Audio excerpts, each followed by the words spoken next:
Welcome to In the SALOON with. I'm Jane Messer.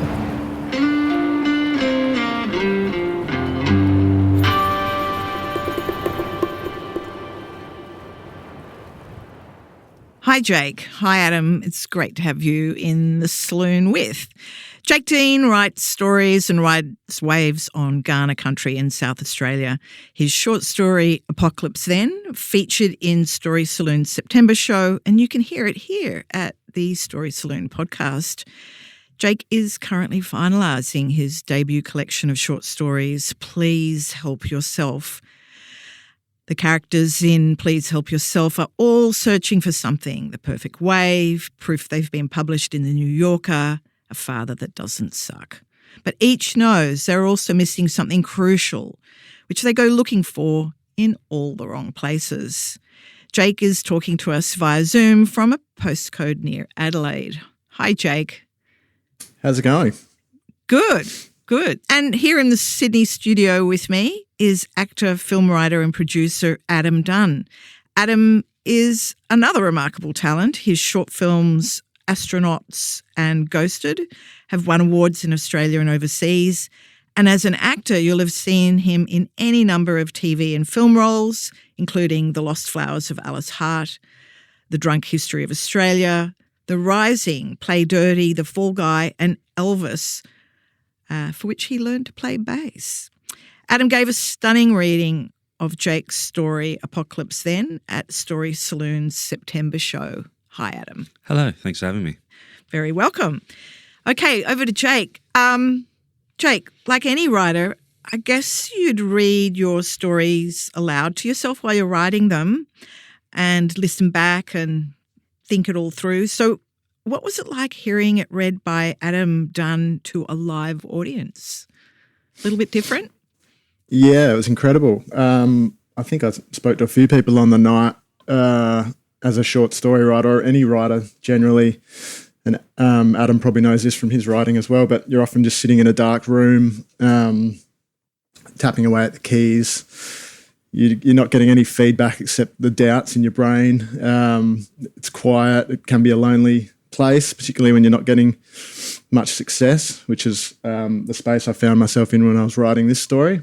So to actually be in a room, seeing people's reactions in real time, people laughing at the bits where I thought people might laugh, thanks to Adam as well. Yeah, so just him being able to hit all those notes and inflections and carry the emotion through with his voice and stuff. Like I've done readings before with my work, public readings, and I'm just no good. It just feels like I'm reading from a A4 piece of paper, and you sort of all the bits that you thought were funny maybe that don't land, and so just the stage presence, the laughter, and then the silences as well. Like I was sort of moved at the bits. It's sort of weird to be moved at times by your own writing because you're often kind of like, that old thing. But to hear it in a fresh voice and see people react in ways that surprise you or delight you was really cool. Yeah. And I guess actually it's sort of interesting because you're kind of watching, you're a part of the audience, you can see them. But Adam, when you were on stage, the lights are on you, the lights are on the page, so to speak, the audience is kind of dark. How did you, there was so much attention and excitement and pleasure in listening to your reading. How did you know that was happening? Did you know that was happening? No. Yes and no. It's interesting, Jake, you were saying about, feeling like you're reading off an A4 piece of paper. That's technically what you're doing. So to have to try to bring that story to life off of what you're actually doing, which is reading, which is kind of quite unique about this situation, is that normally I learn my lines. So I have the freedom to not be on book, as they say. So I almost felt like I was cheating in the sense of like going, I've got this thing in front of me. But in a way, it actually created a unique difficulty because I felt unprepared because I felt like I needed more of my physicality to show the characters, et cetera, et cetera. But one thing I was definitely trying to do was to bring the audience into it. So despite the lights being in your face, you can see, the people in the front row and other people. And in a way, you're actually really trying to reach those people with the story. So instead of making the story something that you're relaying to them or performing for them, it was more important for me to bring them into that story and being like, no, I'm telling you individually, this is what happened. I'm trying to get you involved with that story. And that's what all great storytellers do, really, in a way. And when I say storytellers, I don't mean that in the broad term of, actors or photographers or whatever. I mean literally in the sense of when you're sitting down and you're telling your friends or your family a story, and we all have one. Everyone has like their great party story or their great, you've got to hear this story. And when you've told that a certain amount of times, you know where the bits are, you know where that pause is, you know where to hold the suspense of that moment. Yeah, I really wanted to utilize that with this particular story because Jake's done such a great job in creating that atmosphere of bringing you into that moment. And the way that, Jake, you did that with the chapters, for example, it's these little epithets or these little vignettes of moments through a passage of time that you're trying to bring people into and say, ooh, what's happening next? What's this moment? And Jake, for you, I mean, obviously the way in which you've done it is just sort of be kind of in the present and then go back to the past and then come back to the present. So these sort of chapters are chopped within themselves. And it made it a really fun story to write and to read and for the audience, genuinely not knowing what's going to happen next because they don't know where they are in the story, nor do they know where they are in time. No. So it was a real joy to be able to read that. Actually, a few people commented, and because some of the people who come to the shows have been to all our shows, actually, and a few people commented that they felt that you really made that connection with the audience. And I thought that was interesting because you'd said you wanted to imagine that you weren't reading the story, that you were telling the story to them, that it was more like a conversation around the hearth fire. Let's all hear this story. And I actually have thought I'm going to include that into my rehearsal directions to the other actors because it could be that little magic difference. I mean, you did it really, really well, but there was this little X factor, and I'm wondering if that was it as part of it. Well, I think that's also to do with the actual writing itself. Sort of, Jake's story is so really lends itself to that style of storytelling. And it would really depend on the short story as to whether or not it should be read as this thing that's a pontification of the story instead of a let's gather everyone in and give them this thing. So I think it would be like a case-by-case basis, but reading Apocalypse Then and just knowing how I felt when I read it. And also when we rehearsed it, Jane, we were diving into the weeds and figuring out the ins and outs of and the vibe of the unreliable narrator and all that kind of stuff. And, I'm sure we're going to delve deep into it later on, but one thing that was essential to me was, I love the way that Jake has written this character of Felix, who is a genuinely lovable, sweet Labrador of a human being. And yet, Henry doesn't particularly like him. Yeah. Actually, I'm going to turn to Jake, but if you haven't listened to Apocalypse Then yet, it's a story set after the world has more or less ended. And, well, actually, Jake, I'm going to get you to do the little summary because I'm sure you know your story pretty well. Yeah. Just a quick summary of Apocalypse Then. First person. It's first person narration. Yeah, before a plot summary, I guess where it came from was a place of, like I said before, I was in a really lean period with getting stories accepted. So I was plugging away at all these drafts. And the good thing about short stories is you get these little, as opposed to a novel, you do get these little sugar hits of acceptances and maybe a story published, while you're trying to work on a book or something. But I was in this particularly lean patch where not much was happening. So I really was questioning in my mind the purpose of art and the value of art and why we create art. And, how much validation plays into that. So, and the New Yorker for many writers is sort of seen as, rightly or wrongly, seen as sort of, you know, the pinnacle of short fiction.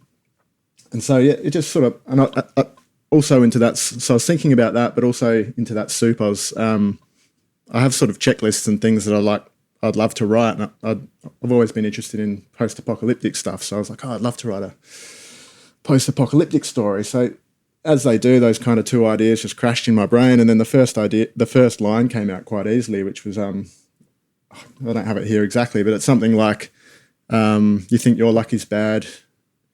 I got a short story accepted by the New Yorker and then the world ended. Something like that. I can't believe it. Can't remember it exactly.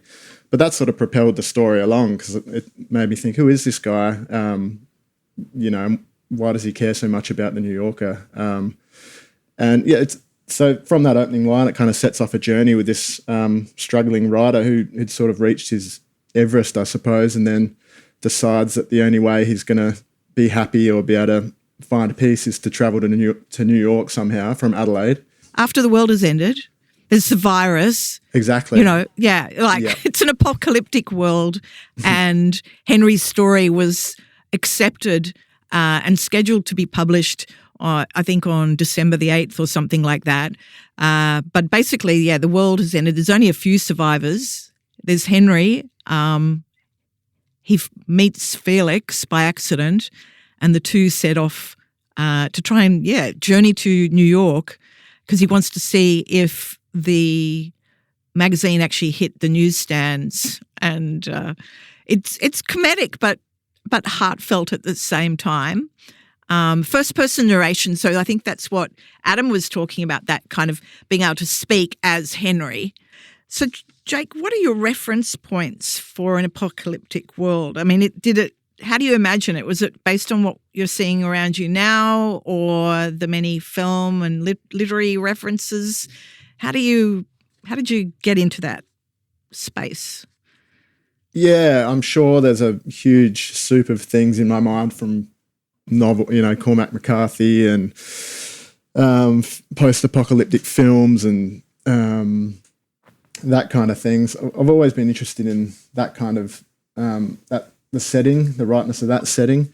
But aside from wanting it to be a post-apocalyptic story, I didn't really have a lot of sort of, I guess the world building, you might call it, is quite light in the story. You'd probably say, Adam, there's not a lot of references to what it's like aside from the fact that everyone's, I mean, maybe in the opening paragraph there's a reference to how the streets are dusty and desolate and there are the odd pack of marauding sort of gangs and whatnot. But and it's a bit of a trope, but the abandoned shopping centres and whatnot. That's one of the opening scenes where Felix is telling him all about the beans the cans of baked beans he finds underneath shelves that people haven't looked for. But so aside from that,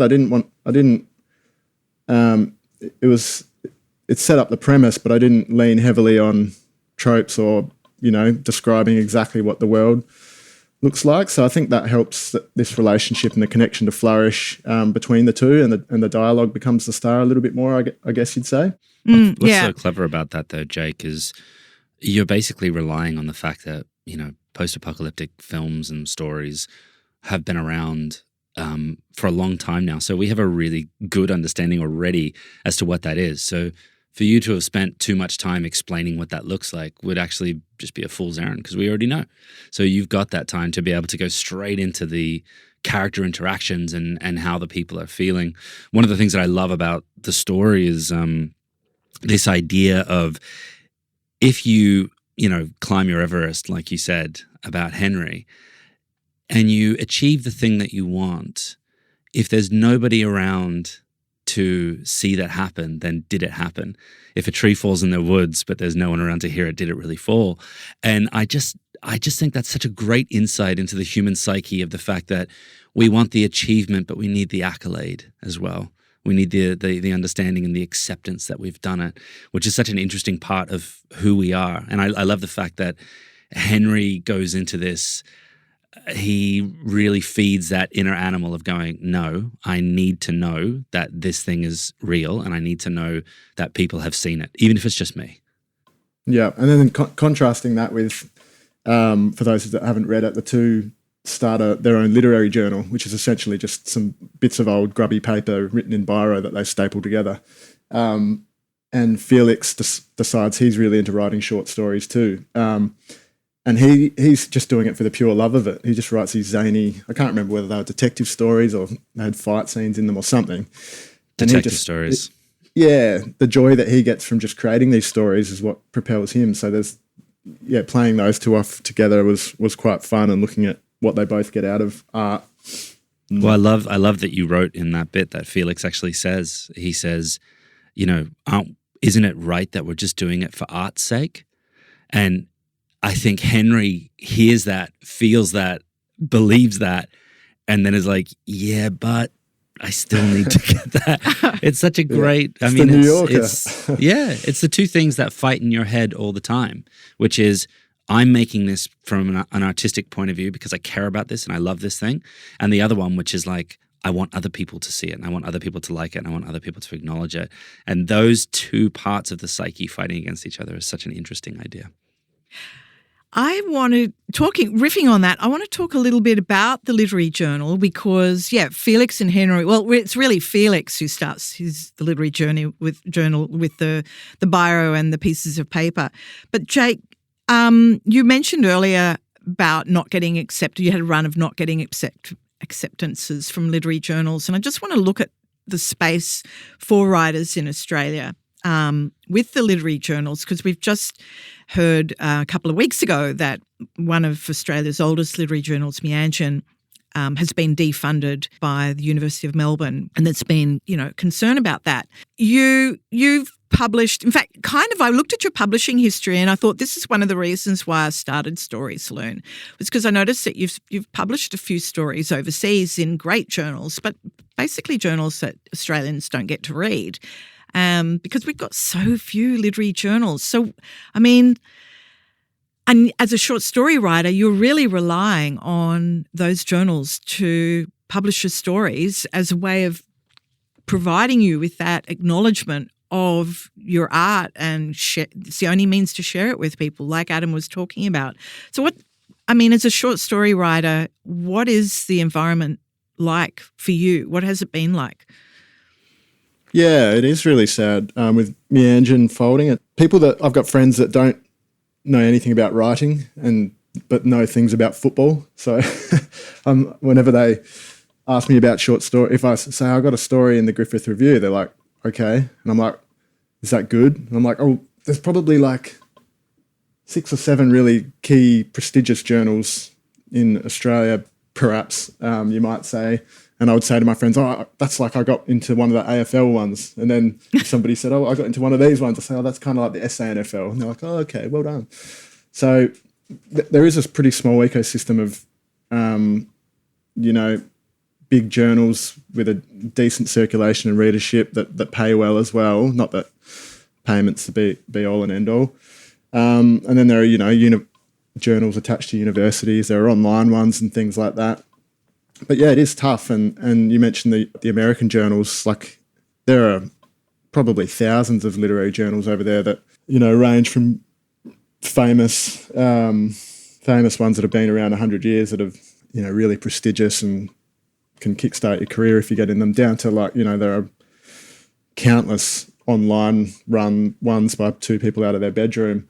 And so that's kind of, occasionally I'll have a sniff around there if I've got a story that I've shopped around here that's not getting much interest. But it's kind of like, I think even there might be a line in the story, but you do all this work at times and you might get one accepted and you wonder how many people actually read it, and then you move on to the next thing. You get that validation and the sugar hit, and then, I guess that's common with anything, the shifting goalposts of your goals and stuff with your art. But yeah, it is tricky. And I think that's one of the great pleasures that the writers have with StorySALOON is when they come to the live reading, it's not that kind of abstract experience of, I sent my story off to Griffith Review or Meanjin or Overland and I got published, but I actually haven't met or spoken to any of my readers.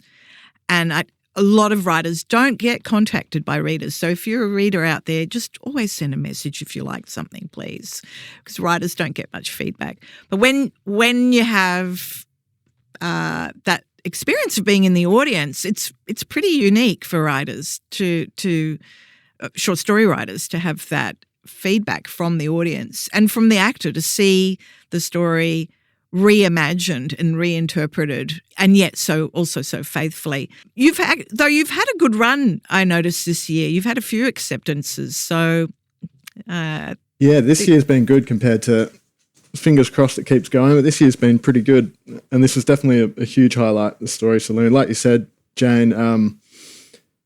Seeing it in real time and the reaction and getting the connection from the room, and the fact that I wasn't reading it myself, it took the pressure off. Like I said, like when I do readings, it's kind of, I get a lot of nerves, whereas I don't know if Adam gets nerves, but he's been in front of the camera and I assume on stage and all that kind of stuff before. So for me, I don't get the same enjoyment doing a reading myself, as much as you are getting laughs and stuff.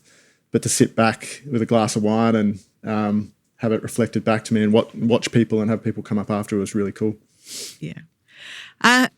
Just to go back to like what we were talking about with sending work out and so on, I mean, acting and writing does definitely share a lot of precarity and insecurity, I guess, of when is the next gig going to happen? How long is my career going to last? I'm really interested to know, I mean, I guess we think about it particularly for actors is how do you, Adam, cope with that kind of uncertainty and precarity? Is that one of the reasons why you're also writing films and producing films so that you have more, I guess, control over what your outputs are as an artist? Yeah, control as an actor specifically is a really funny one because we really don't have any. The only control that we ever really have is over the choices that we make during an audition or during a performance. But whether or not we book a role or not, we certainly don't have any control over that.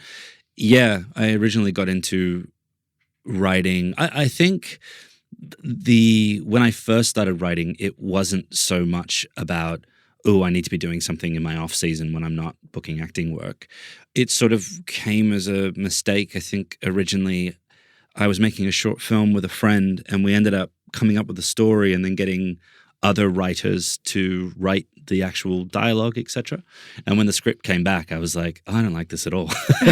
And it just made me, and I sort of tinkered with that script and it made me realize that it's something that I could do. And it's almost like something I fell into by accident and fell in love with in the process of doing that. In relation to living that life of not knowing what's going to come next, you really begin to just give over to that. And you just like, this is how I learned to stop worrying, which is just to be on that thing where it's like, I can only control the things that I can control.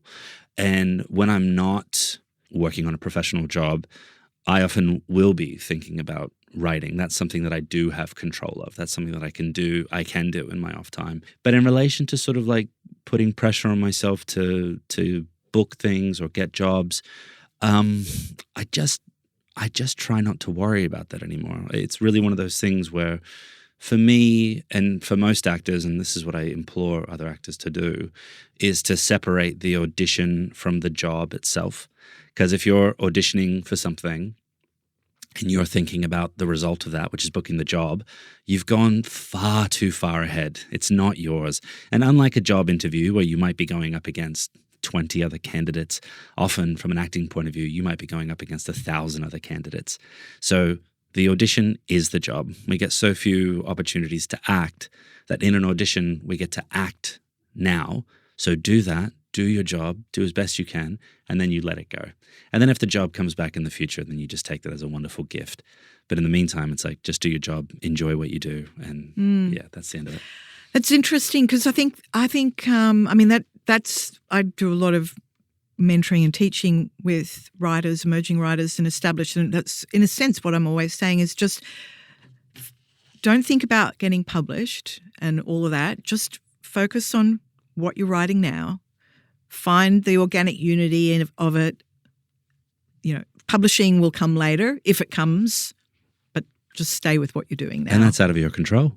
And it's right? very out of your control. So what you should focus on is making the best story that you can make, Yeah. And I mean, just as a general observation, because I've worked with so many manuscripts for so long now, it breaks my heart because there's so many good writers and so many amazing short stories and novels that just don't get published. And it's so important for the writers not to think that the problem lies with them. I mean, it might, but often it doesn't. It's just that manuscript has not found the right opportunity, but it's a really fine piece of work. And struggling with that and not being completely crushed by that is really difficult. And Jake, as a short story writer, you're coming up with your first collection of short stories. How long have you been working on what is now a collection, manuscript? Yeah, I pretty much turned solely to focusing on short stories in 2020, which was a weird time for the world, I guess, COVID. But it was also when we had our second child. We've got 3 now, but that's when we had our second child. So it was quite a pretty dumb time in a way a good and a dumb time to start turning my attention to creating, art, because I'd been in journalism and media and comms jobs and, writing essays and magazine freelancing and all that kind of stuff since I was, out of uni. Always in the back of my mind knew that one day I would turn to novels or short stories or creative writing generally. But yeah, in 2020 is sort of when I first said, all right, I'm working full time. I've got 2 kids. If it's now or never. I don't have time to freelance and stuff on the side. So with my finite, lunch breaks and stuff like that, I'm going to have fun now. I don't want to be chasing invoices for magazine work and stuff in my spare time. I'd rather be being creative. So yeah, I turned to it then, and it was quite a slow progression. And I will say that I don't know any different. Like I don't know any different to working 9 to 5 full time. So yeah, in 2020 when I started, I've always worked in an office job throughout my whole creative writing zone, and so I don't know any different than cramming writing into tiny little gaps during the day or at night, or writing in my notes app on the phone. And the good thing about that, I suppose, is that it does lend itself well to the short form. Imagine if I was writing a novel in this shape, it'd be hard to get back into the groove each day. And I guess that's why some of my fiction does tend to be some on the flash fiction side. I've got stories in this draft manuscript that are 500 words and 400 words and 800 words and 1,200 words and stuff like that, alongside, the more traditional 3,000 or 4,000 ones. So yeah, it's just been quite a slow progression. I was lucky enough early on to connect with some other short story writers that are quite a bit more successful than me, which has been really handy. And that's, yeah, I think without this writing group, we've got 3 really good friends and really good writers that I'm speaking with all the time and sharing our highs and our lows and offering feedback on our work and stuff. And that's kind of, without that, that's sort of like the StorySALOON thing. It's one of the few areas in my creative writing where I actually get feedback and laughs and discussion and stuff. Without that, I think I just would have given up, the dark room and just sitting at a computer. That can only last for so long by yourself, I think. So finding community and feedback and stuff has been so vital. Yeah, no, that's absolutely true. And so are you aspiring to write a novel, or are you loving the short story form? And what if somebody was to ask you, what is a short story? What are you going to say? Well, I'll answer the first part first. I actually did write a really shitty novel a few years before I started writing short stories. And it was quite liberating because I knew it was bad, but I just kind of knew a novel, a traditional Australian published novel might be between, I guess, 50 and 80,000 words, perhaps, let's say. So I just had a word count in mind. I had a really good premise. It was an amazing premise, actually. I just was just not the person to write it, and didn't have the skill. My skills and the vision I had in my head just did not match up at all. So I wrote a really crappy novel over 3 or 4 years, maybe 15 years ago. And I think I submitted it into an unpublished manuscript prize. But aside from that, I was like, I don't want to voice this upon anyone. It's too bad. I did get a manuscript assessment, which confirmed a lot of my suspicions. But there was also enough praise in there that I was kind of like, what do they call it? A shit sandwich. He was saying all the good stuff at the front. Yeah. And then he said, but you probably need to work on these 5 million things. And then there was compliments at the end. But there was enough in the compliments, like the flaws that he identified, the guy that did my manuscript assessment, Laurie Steed, who's actually a really good writer as well. He gave me enough feedback on the bad parts that I kind of knew were bad, but he gave me a lot of hope that I was on the right track in terms of my prose and stuff like that. And what was the second part of the question about short? Oh, if somebody asked me, what's a short story? Why is it so good? Yeah, what is a short story? I really like. A lot of people speak about this, and I agree. But I think so much of a short story is what's left unsaid. I think maybe with a lot of novels, there's people feel compelled to explain everything, or can. That's a very big generalization, but there's a lot of extra guff that can be in novels that perhaps doesn't need to be there. And with short stories, you really, like, I've sort of built up little universes about characters or backstories in my head, and maybe 5% of that actually goes into the story. So you know a lot more. Well, this is personally, I know a lot more about my characters and maybe bits of their past that I've thought about while I'm on walks or out surfing or something, and that colours how I write that character. But most of it doesn't actually find its way into the story. So I really enjoy that, and just the silences and the stuff that you don't say but you might hint at, and you let the reader sort of, and you hope the reader goes away thinking about those gaps. Yeah, which is kind of what we were doing when we were rehearsing, Adam, was talking about that. I think that's a wonderful answer, and certainly Apocalypse Zen is a great example of that, because we were kind of talking about what else is behind the words that you were going to read. Can you just talk a bit about, Adam, about that, how you were thinking through that particular story? And you did such an amazing job with the voices of of Felix, of that strange man who falls off the wharf. Could you talk a little bit about that? Yeah, I think it's interesting that Jake talked about understanding the world behind those characters and you thinking about all that kind of stuff and hoping that's going to come through, because essentially that's exactly what actors do as well.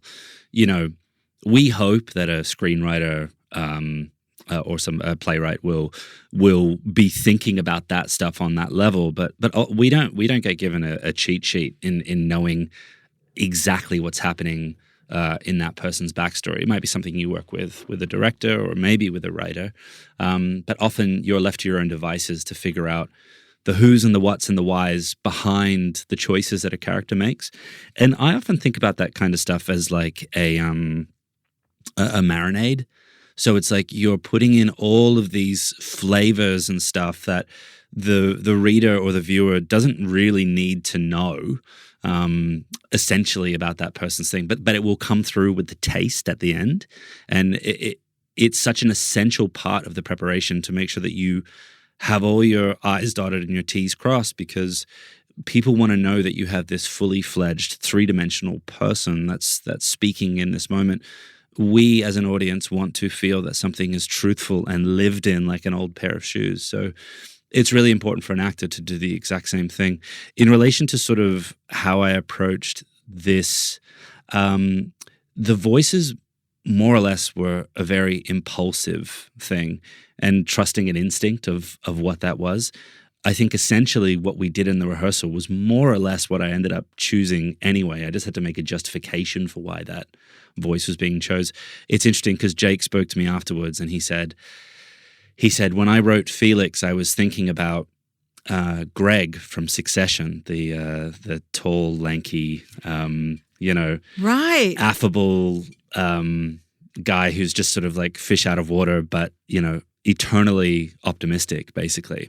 And really, when I read Felix, I thought about him in the exact same way. I wasn't thinking Greg specifically, but I certainly was thinking of that unflappable, glass always full type of character that despite the apocalypse, he is pushing forward and persevering and everything is great.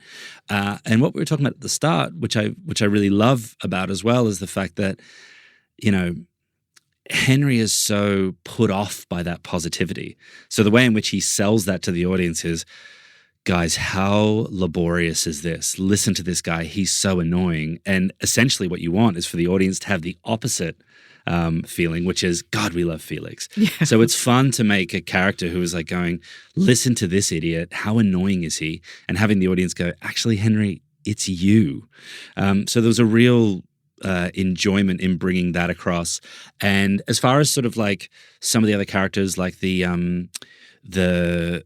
guy who ends up hitting his head on the boat, that one was really just about a feeling. You wanted all of a sudden that one of the great things about this story is that it feels so light and fresh and fun despite the apocalypse. But then there's these little spikes of danger and threat and the reality of the fact that we are in a world where there is danger. So those little things were really important to punctuate with acting choices that made you realize what the threat was. So when to use a little bit of speed to ramp up the stakes of that situation, when to take a pause. All that kind of stuff was essential. And I think one moment that we found really interesting was there's a moment where he says, that guy says, I want to come on the boat. And what Jake says afterwards, he says it in a sing-songy type of voice. So it was really odd to try to think of this threatening character that also spoke in a sing-songy way and not make that comedic, but actually make that eerie. Yes. Yeah. Yeah. Because then later, that guy's voice changes and he gets angry. Mm. And so then it's a really different voice. Mm. And that was I loved the way you did that. And it was just hearing that switch, knowing that it's the same guy. And he's just flipped because he's received a no from Henry, who doesn't want him on the boat with him. I was just thinking, isn't your film Astronauts also an apocalypse story? No, Astronauts is it's possibly the world could be ending, and that's why they're going to Mars. But interestingly enough, at the moment I am writing a feature-length post-apocalyptic story as well. And I'm with you, Jake. There's something about the idea of the societal reset that really tickles my creative bone, because there's just something interesting about what happens if we take all of this away. What happens if all of this is gone? What's important now? What's left behind that makes us go, oh, this is worth fighting for? And that's what makes Henry's plight so interesting, is that what he's fighting for has no societal importance anymore. It's actually irrelevant now. It doesn't matter what happens now because it's about survival. And yet the human urge to be acknowledged and validated still drives through. Yeah, yeah. And he's lost some people in his life, some significant people, but they barely get mentioned. They are so less important to him than whether or not his short story in the New Yorker got published or not. It's there's a deep question there, but it's very funny. I agree, but I think really ultimately for Henry, is whether or not he is attaching value to his existence through that thing.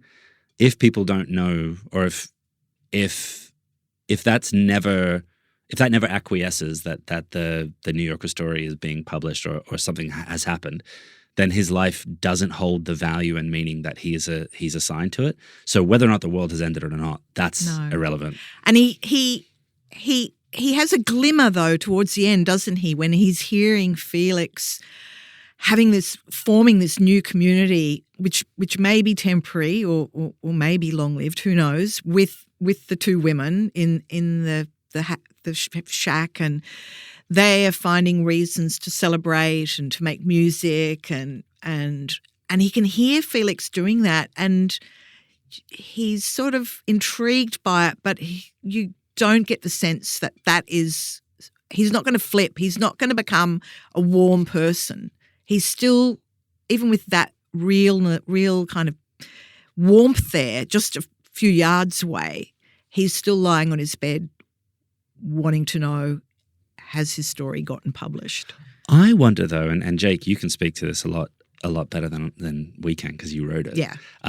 But we'll give you that. I think that there is a slight shift at the end, where there is a slight giving over to the process and actually going, maybe there is more to this than what I gave it, and that there is beauty in other things. And, you know, he talks about the fact that Felix is reading a story to the ladies and they're laughing. And there's a bitterness there, but also an understanding that, you know, it doesn't always have to be this perfect thing. Like it's that art can be a whole host of different things and have different effects on people.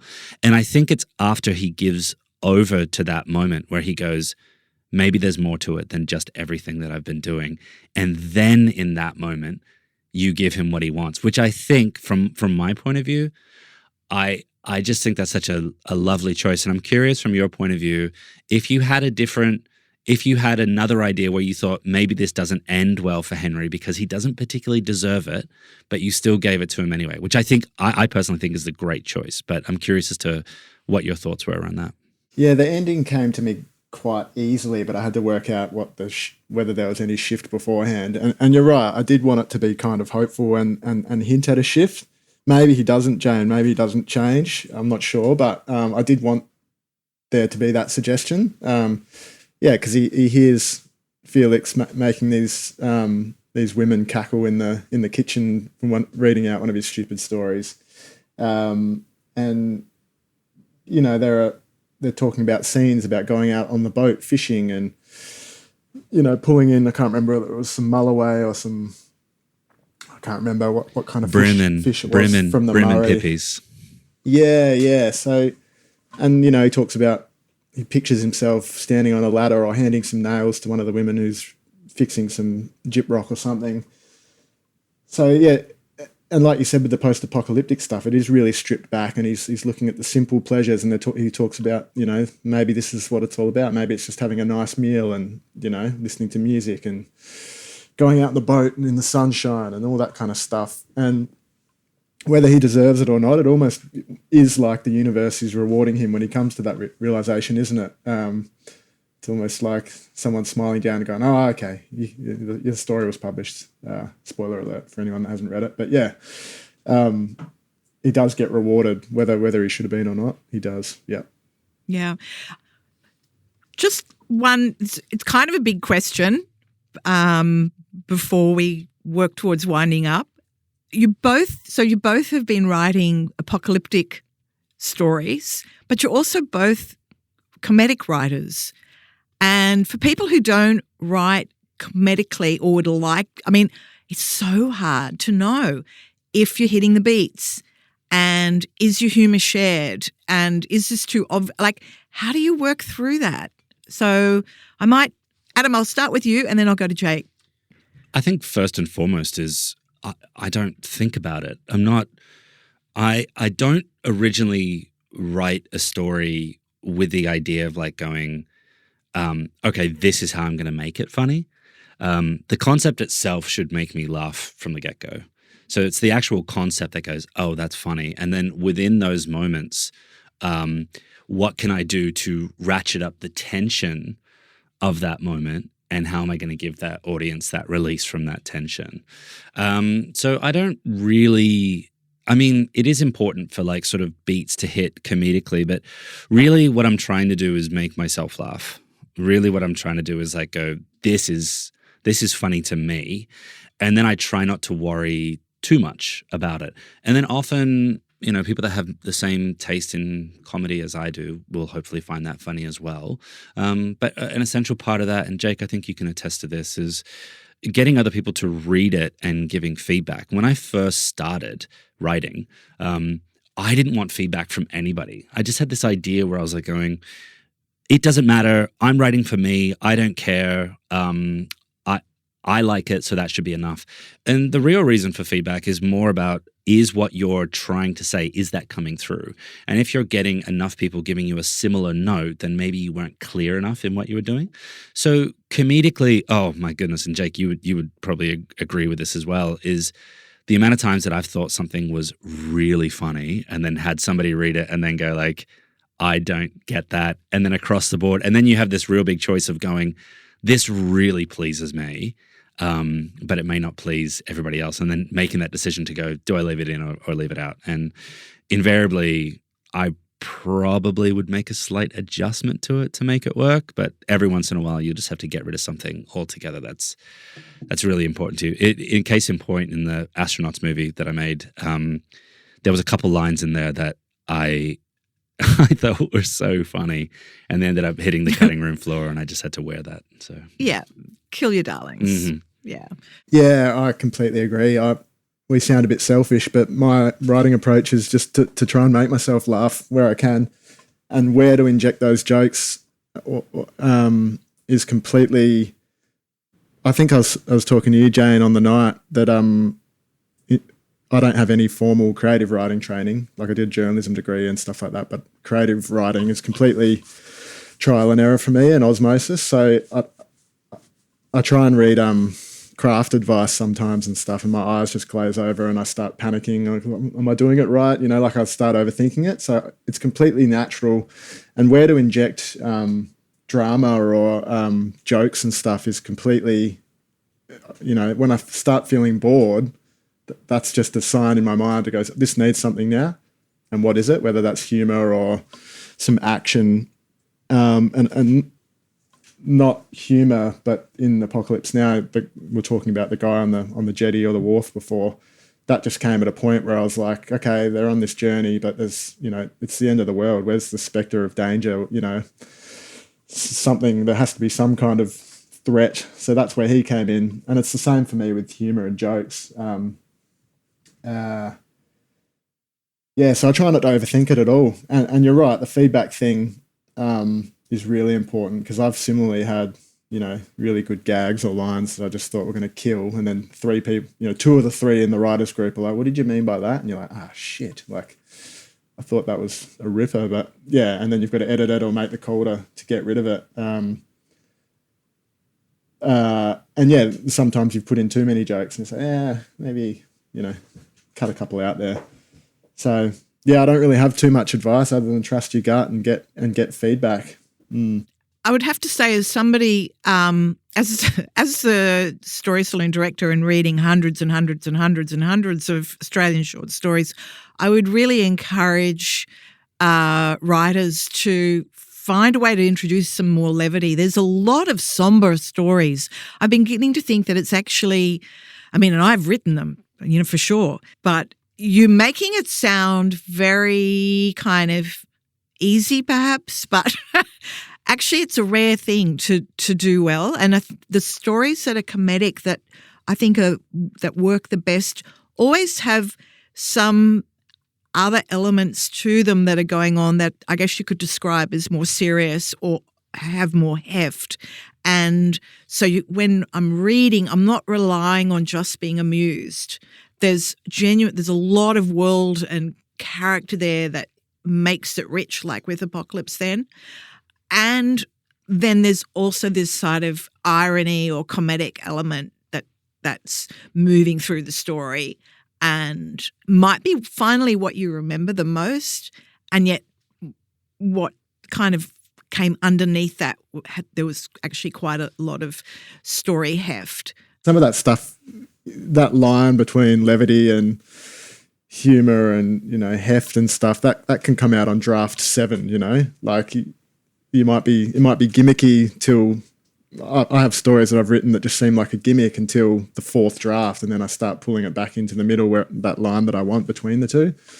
So yeah, while it sounds easy to say, it definitely does take its time. I can have a short story draft that sits in a folder or a Google Docs account for 6 or 9 months, and I just think, I'm trying too hard, or it's not working.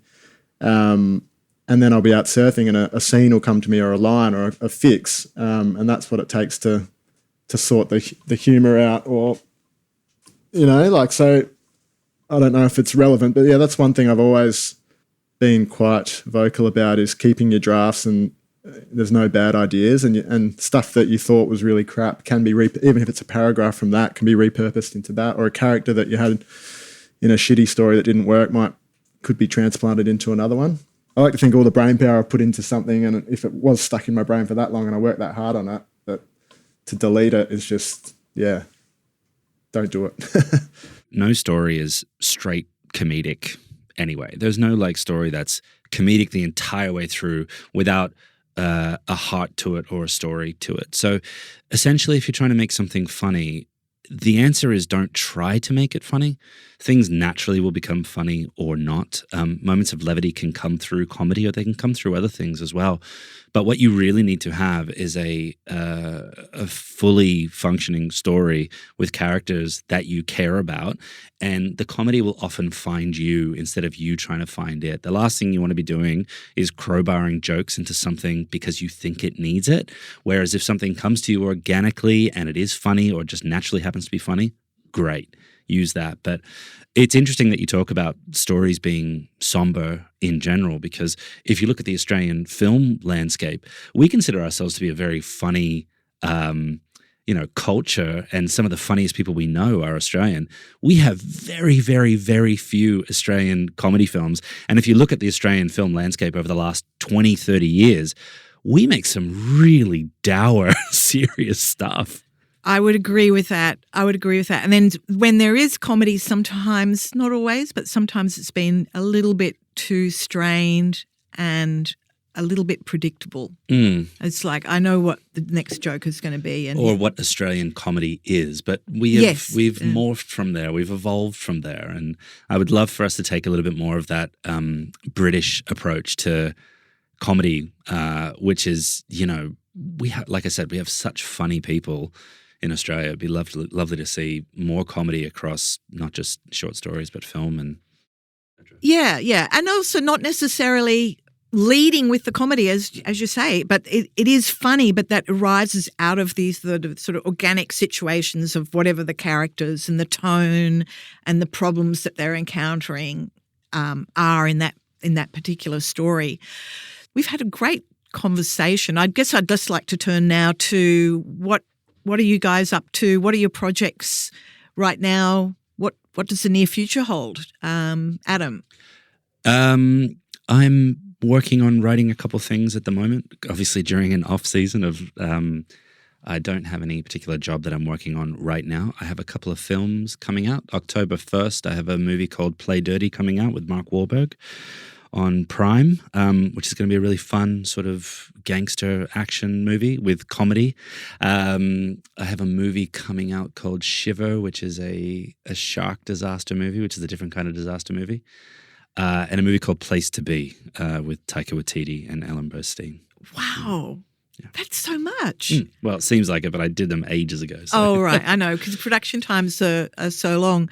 And, okay, since you mentioned Mark Wahlberg, what was it like to work with Mark Wahlberg? It's funny. The last sort of 5 years of my life, I've got to work with some of my filmic heroes. Working with Tom Hanks on Elvis, Ryan Gosling, Emily Blunt on The Fall Guy.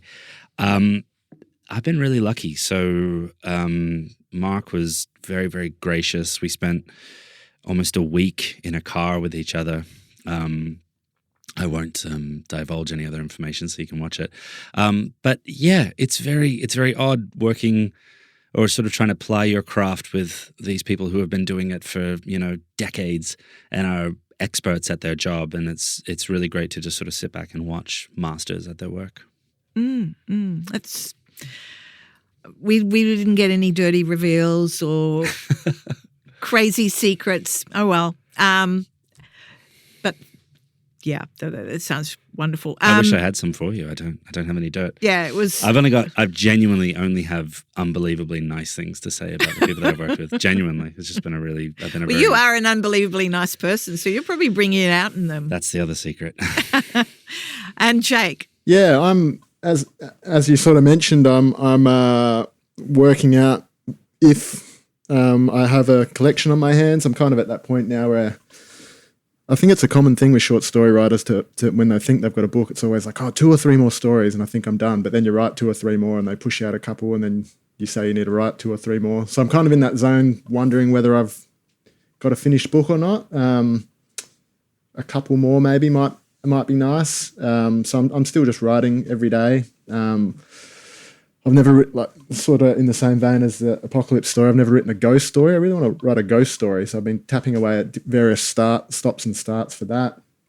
And my draft manuscript's currently longlisted for the Ritual Prize with Hachette, which is really cool. So I'm sort of waiting for another month to see if I make the next cut where I think there's about 20 on the long list and I think it goes down to 5 or 7. So that's been a really cool opportunity to see myself on that list, which is something I wouldn't have envisaged when I started writing short stories 5 years ago. So, will you write a screenplay, Jake? I'll write anything. Yeah, I'd love to write.